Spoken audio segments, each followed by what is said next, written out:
8+8 ఎంత 16. చిన్నప్పుడు మనకు లెక్కల పంతులు చెప్పింది 16. కానీ వాస్తవం ఏంటంటే తెలంగాణ విషయంలో మాత్రం 8+8 ఎంత 0. 8 మంది వాళ్ళు 8 మంది వీళ్ళు. జోగి జోగి రాసుకుంటే బూడిద రాలిందని వాడు గెలిచి పీకింది లేదు, వీడు గెలిచి పీకింది లేదు, వచ్చింది మాత్రం తెలంగాణకు గుండు 0. అందుకే ఒక కోరిక ఉండే, మన్నంలో ఒక 5-6 రాడు ఉంటే పార్లమెంట్లో మన ఇలా నిన్న పాలమూరు రంగారెడ్డి ఎత్తిపోతల పథకానికి మేము జాతీయ హోదా ఇయ్యం అని చెప్పేసింది కేంద్ర ప్రభుత్వం. ఇవాళ 8 మంది వాళ్ళు 8 మంది వీళ్ళు. కానీ ఒక్కరు నోరు మెదిపినరా? కేంద్ర బడ్జెట్లో రూపాయి రాలే, ఒక్కరు నోరు మెదిపినరా? కానీ అదే గులాబీ దండు అక్కడ ఉంటే, అదే ఆర్ఎస్ ప్రవీణన్ లాంటి ఎంపీ అక్కడ ఉంటే ఎట్లుంటుండే?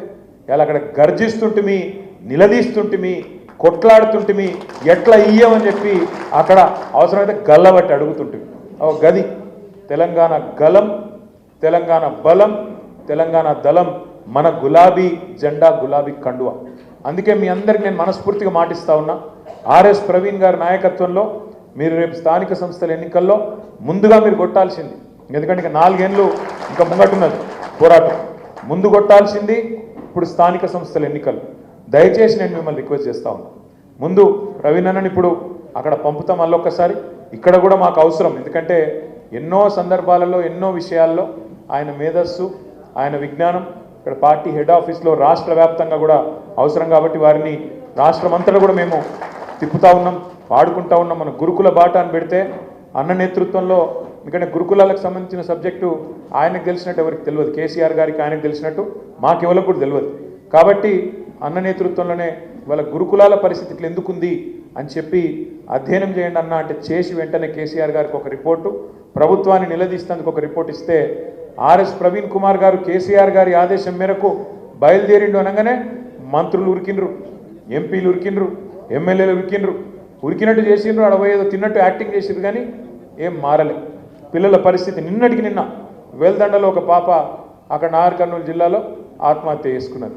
ఇప్పటికీ 56-57 మంది పిల్లలు చచ్చిపోయినరు, 420 మంది రైతులు చచ్చిపోయినరు, 100 మంది ఆటో డ్రైవర్లు చచ్చిపోయినరు, 30 మంది చేనేత కార్మికులు కూడా మృత్యువాత పడ్డారు కాంగ్రెస్ ప్రభుత్వం వచ్చినాక. మీ అందరు నేను కోరేది ఏంటంటే, క్రికెట్ అందరికీ తెలుసు కదా, చూస్తారు కదా, అయితే ఆడతారు లేకపోతే చూస్తారు. గల్లీ క్రికెట్ అందరూ ఆడిన వాళ్ళే ఉంటారు ఇక్కడ దాదాపు. కాగజ్ నగర్ ఫేమస్ కూడా నా క్రికెట్కు. అయితే క్రికెట్లో ఏం చెప్తారంటే, నువ్వు ఎప్పుడైనా సరే క్రికెట్లో నెక్స్ట్ బాల్ ఆడాలి, అవుట్ కావద్దు. నెక్స్ట్ బాల్ ఆడాలి మొదలు. అందులో 6 కొడతావా, 4 కొడతావా, డిఫెన్స్ ఆడతావా, ఒక్క రన్ తీస్తావా, అది నెక్స్ట్. నువ్వు నేను నెక్స్ట్ ఓవర్ ఇట్లా ఆడతా, ఆ పైన ఓవర్ అట్లా ఆడతా అంటే కుదరదు.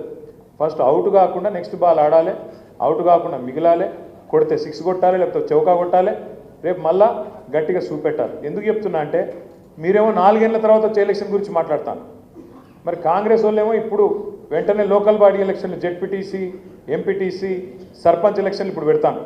మీరు ఫస్ట్ నాకు ఇవ్వాల్సిన మాట ఏంటంటే, అన్ని పంచాయతీలు పక్కకు పెట్టి, ఇక్కడ నేనా నువ్వా కాదు, నేను మొదటి నుంచి ఉన్నా, నేను మధ్యలో వచ్చినా, నేను తర్వాత వచ్చినా కాదు, రేపటి రోజున సిర్పూర్లో, బెజ్జూర్లో ఎవరు గెలుస్తారు, కౌటాలలో ఎవరు గెలిచే అవకాశాలు ఎక్కువ ఉంటాయి, దయగామ పరిస్థితి ఏంది, సిర్పూర్ రూరల్ పరిస్థితి, ఇట్లా మొత్తం మండలాల వారీగా ప్రవీణ్ గారి నాయకత్వంలో కూర్చోండి.